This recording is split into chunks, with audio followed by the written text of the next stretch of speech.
Le Conseil des ministres a tenu aujourd'hui sa réunion hebdomadaire au cours de laquelle elle a approuvé plusieurs projets de loi et de décrets, dont celui visant à réformer le statut de la Banque centrale de Mauritanie.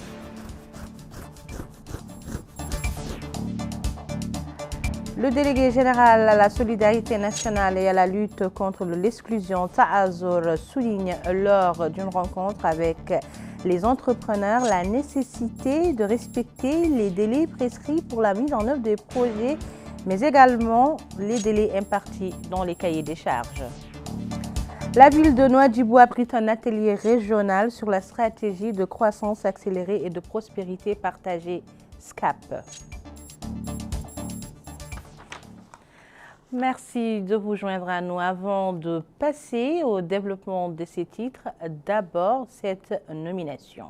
La présidence de la République a annoncé qu'en vertu d'un décret rendu public aujourd'hui, M. Mohamed Mahfouz Brahim est nommé conseiller à la présidence de la République. Le Conseil des ministres s'est donc réuni aujourd'hui sous la présidence de M. Mohamed Ould Cheikh El Ghazouani, président de la République. Le Conseil a examiné et approuvé le projet de loi abrogeant et remplaçant la loi numéro 2018-034 du 8 août 2018 portant statut de la Banque centrale de Mauritanie. Ce projet de loi portant sur la réforme des statuts de la Banque centrale de Mauritanie vise à adapter le cadre réglementaire aux exigences du contexte économique et technologique actuel. Cette mise à jour est cruciale pour renforcer l'indépendance de la Banque centrale, assurer la stabilité financière, répondre aux évolutions technologiques et encadrer la supervision des infrastructures du marché boursier naissant dans notre pays. Le Conseil a également examiné et adopté les projets de décret suivants. Projet de décret portant nomination du président et des membres du conseil d'administration de l'autorité mauritanienne d'assurance qualité de l'enseignement supérieur. Projet de décret portant nomination du président et des membres du conseil d'administration de la Société mauritanienne des hydrocarbures. Projet de décret portant nomination du président du conseil d'administration de l'Agence nationale Ma'aden Mauritanie. Projet de décret portant nomination du président du conseil d'administration de l'établissement d'entretien et des travaux routiers ETER. Le ministre des Affaires étrangères, de la coopération africaine et des Mauritaniens de l'extérieur a présenté une communication relative à la situation internationale. Le ministre de la Défense, des Affaires des retraités et des enfants des martyrs, ministre de l'Intérieur, de la promotion de la décentralisation et du développement local par intérim, a présenté une communication relative à la situation intérieure. Le ministre de l'Énergie et du Pétrole et le ministre de l'Économie et des Finances ont présenté une communication conjointe portant sur les mesures d'accompagnement pour la mise en œuvre de la structuration du groupe de la Somalec.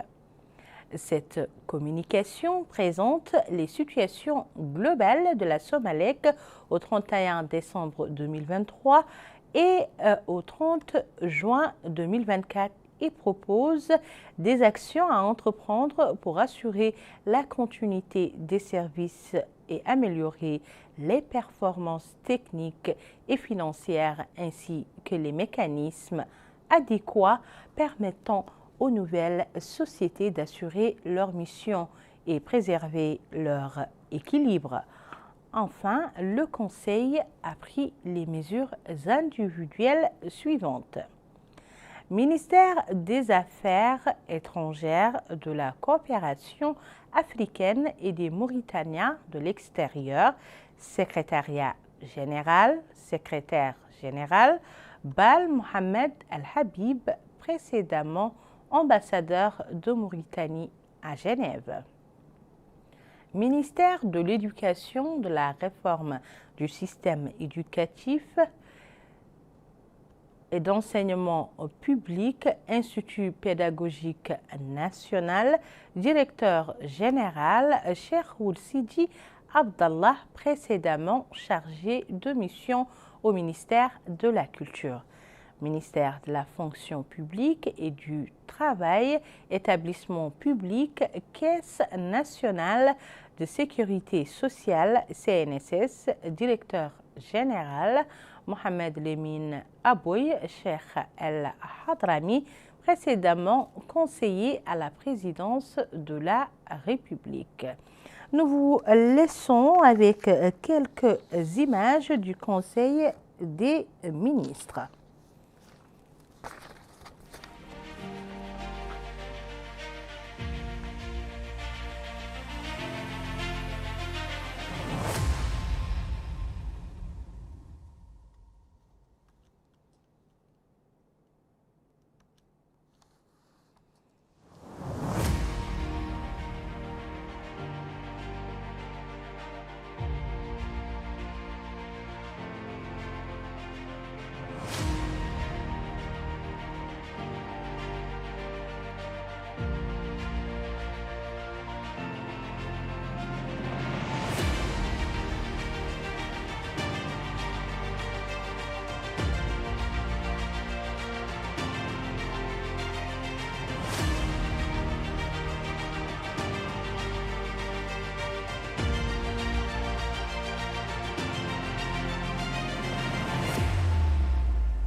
Et comme l'accoutumait le ministre de la Culture, des Arts, de la Communication, des Relations avec le Parlement, Hussein Ould El Mejdou, son homologue de l'Économie et des Finances, Sidi Ahmed Ould Bou, et la ministre de l'Hydraulique et de l'Assainissement, Amal Mint Mouloud, ont commenté lors de la conférence de presse les résultats du Conseil des ministres que vous aurez en intégralité demain dans le JTF.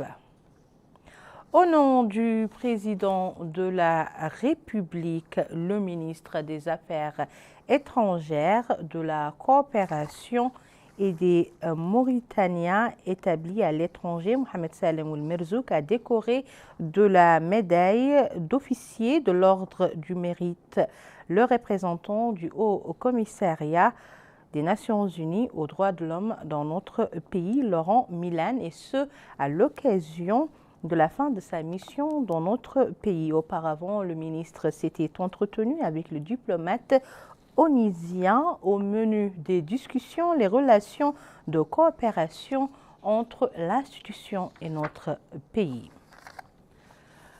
Le délégué général à la solidarité nationale et à la lutte contre l'exclusion, Ta'azour Cheikh Ould Boud, a tenu aujourd'hui une réunion au siège de la délégation à Nouakchott avec les entrepreneurs chargés de l'exécution de certains projets de la délégation. Le délégué a souligné la nécessité de respecter les délais prescrits dans les cahiers des charges. Le délégué a également appelé les entrepreneurs à redoubler d'efforts afin de réaliser plus rapidement possible tous les chantiers, notamment les écoles dans lesquelles les travaux n'ont pas été achevés. Le chef de l'état-major général des armées, le général de division Mokhtar Bellah Cha'ban, a présidé hier au lycée militaire de Nouakchott la cérémonie de clôture de l'année académique 2023-2024 et c'était en présence du général de brigade Seydou Sambadja et du secrétaire général du ministère de la Défense, M. Yahya Ould-Taleb. Yed Alifal nous en dit plus. Le lycée militaire de Nouakchott a abrité la cérémonie de clôture de l'année académique 2023-2024. Cette cérémonie s'est déroulée sous la supervision du chef d'état-major général des armées, le général de division Mokhtar Bellah Cha'ban. Les activités ont été marquées par la parade militaire des élèves du lycée militaire en présence du général de brigade Seydou Sambadja, secrétaire général du ministère de la Défense, des retraités et des enfants des martyrs, du secrétaire général du ministère de l'Éducation nationale, de la réforme système éducatif, M. Yahya Ould-Taleb et d'autres personnalités civiles et militaires. Dans son allocution à cette occasion, le directeur du lycée militaire, le colonel Ali Al-Aqnan Ali, a souligné que cette cérémonie s'inscrit dans le cadre de la clôture de l'année académique et de l'hommage rendu aux élèves lauréats, notant que l'administration du lycée, sous la conduite du commandant suprême des forces armées, a tenu à combler des lacunes éducatives constatées auparavant afin de demeurer une institution de premier plan et un exemple à imiter en matière de réussite scientifique. Il a expliqué que le lycée militaire a pu faire sortir 184 élèves en peu de temps, grâce au suivi attentif et rigoureux de l'administration de l'école auprès des élèves et du personnel enseignant, ce qui lui a permis de conserver la première place au niveau national en termes de taux de réussite de 100% dans le département de mathématiques, avec 2 de ses élèves parmi les 10 premiers. Et l'institution a atteint un taux de réussite de 100% au niveau du BEPC, tandis que tous les participants aux Olympiades se sont qualifiés pour les phases finales cette année. Au nom de ses collègues, le représentant des enseignants, M. Ahmed Hassan Abidine, a remercié le commandant du lycée militaire pour les efforts remarquables. Dans son discours, M. Mokhtar Ahmed Salim, représentant des parents d'élèves, a souligné la fierté des parents à l'égard de cet établissement prestigieux, car, dit-il, il voit année après année leurs enfants figurer en tête des listes d'excellence. Il a également remercié l'institution et son corps enseignant pour les efforts exceptionnels qu'ils ont déployés au cours de l'année académique, soulignant que le lycée militaire est l'une des plus importantes institutions d'excellence sur le territoire national. Le porte-parole des élèves du lycée a de son côté loué les efforts de l'administration du lycée et remercié cette dernière au nom des élèves. À la fin de la cérémonie, des prix ont été distribués par le chef d'état-major général des forces armées aux élèves du lycée militaire qui se sont distingués au cours de l'année académique écoulée. Comme annoncé dans les titres, notre capitale économique Nouadhibou a abrité un atelier régional axé sur la stratégie de croissance accélérée et de prospérité partagée SCAP. L'objet de cet atelier est de créer une économie solide basée sur les ressources fournies par les secteurs productifs de base, nous dit Moussa Ndiaye. Cet atelier d'échange, de partage d'informations et d'expériences sur la stratégie régionale pour une croissance accélérée et une prospérité partagée en Ouadhibou au nord de la Mauritanie est une occasion pour réfléchir sur l'instauration d'une bonne gouvernance à travers les différents secteurs de production. Dans son discours d'ouverture des travaux de cet atelier à Nouadhibou, le secrétaire général du ministère de l'économie et des finances, M. Yacoub Ahmed Aïcha, a précisé que la Mauritanie a ratifié en 2018 la loi d'orientation de la stratégie de croissance accélérée et de prospérité partagée pour la période de 2016-2030. Cette ratification reflète, dit-il, les options stratégiques du gouvernement mauritanien visant à atteindre les objectifs de développement durable et l'agenda de l'Union africaine 2063. De son côté, le président du conseil régional de Dakhlet Nouadhibou, M. Mohamed Mouami Ahmed Bazeid, a confirmé que cette stratégie est considérée comme l'un des sujets les plus importants du programme du président de la République, son Excellence M. Mohamed Ould Cheikh Al-Ghazouani. Ce programme, ajoute-t-il, est de faire chaque région un pôle de développement qui répond à la transparence et à la dignité de ses habitants, en investissant pour mettre en valeur leurs capacités techniques et professionnelles sur le plan local. Quant à Mme Mané Mintchagar, maire adjointe de la commune de Nouadhibou, qui s'exprimait au nom des habitants de cette ville économique du pays, elle a salué cette activité régionale du ministère de l'économie et des finances, en confirmant que l'adoption de telles stratégies renforce le devoir de chaque citoyen en garantissant ses droits et en lui fournissant plusieurs opportunités d'emploi pour améliorer sa situation économique.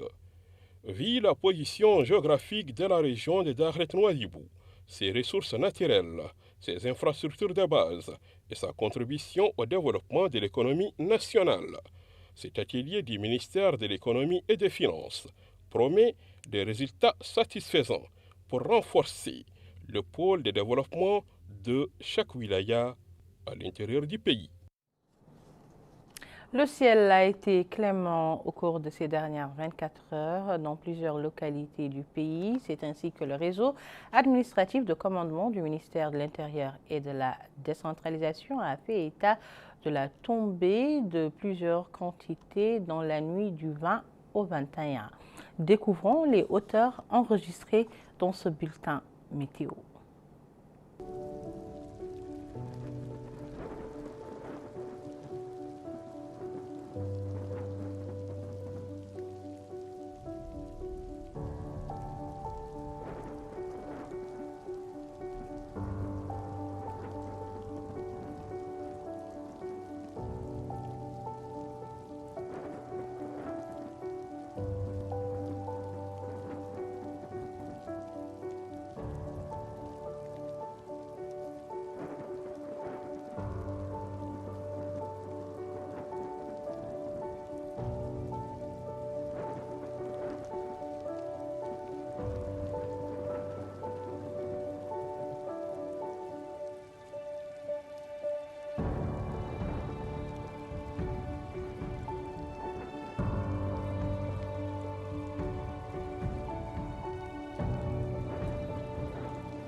Au même chapitre, le comité régional de la gestion des crises liées à la saison des pluies dans la wilaya du Gorgol a tenu une réunion à Kahidji pour passer en revue les interventions les plus importantes qu'il a eues à évaluer pour réduire les catastrophes liées aux pluies dans la wilaya. On prépare à la réunion les responsables et les membres des commissions chargées du suivi de la situation ainsi que des représentants d'organisations nationales et étrangères intéressés par la question. Avant la réunion, le président de la commission, en l'occurrence le Wali Ahmed Naoul Sidobo, avait effectué une tournée dans les localités touchées par les pluies où il a pris connaissance des dégâts subis par le pont de Biribana, qui est la seule route menant à la ferme du village et qui a été réparée par la suite. Le comité a également suivi et visité les ponts endommagés et certains quartiers résidentiels.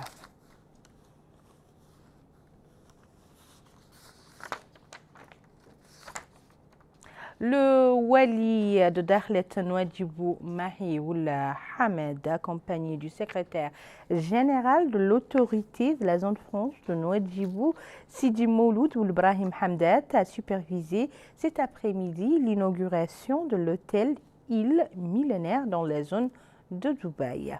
Dans une allocution prononcée pour la circonstance, le directeur de l'hôtel, Sidi Mohamed Lival, a expliqué que cet investissement vient en réponse aux directives de l'État et à la grande attention accordée par le président de la République au secteur touristique. Lui succédant, le porte-parole des hommes d'affaires, Slama Ahmed Mahana, a souligné l'importance de cet investissement dans la relance économique de la zone franche de Nouadhibou. Le Wali et la délégation qui l'accompagnait avaient auparavant visité les différentes installations de l'hôtel qui comprend des suites royales, des suites moyennes et d'autres commodités, le tout luxueux. Voilà, c'était tout pour cette édition. Le rappel du titre. Le Conseil des ministres s'est réuni aujourd'hui et a approuvé plusieurs projets de loi et de décrets, dont celui visant à réformer la Banque centrale de Mauritanie. Dans ce journal, vous avez suivi la réunion que le délégué général à la solidarité nationale et à la lutte contre l'exclusion Tahazour a eue avec les entrepreneurs en charge de réaliser les projets de la délégation. Vous avez également suivi en fin d'édition l'atelier régional sur la stratégie accélérée et la prospérité partagée qu'a abrité notre capitale économique, Nouadhibou. Où que vous soyez, c'était un réel plaisir pour moi de partager avec vous ces moments d'information. Le JTF revient demain soir. Comme chaque soir, ce sera à 22h, Inch'Allah, et vous serez en compagnie d'Addahi ou l'Akhtera. En attendant, portez-vous bien.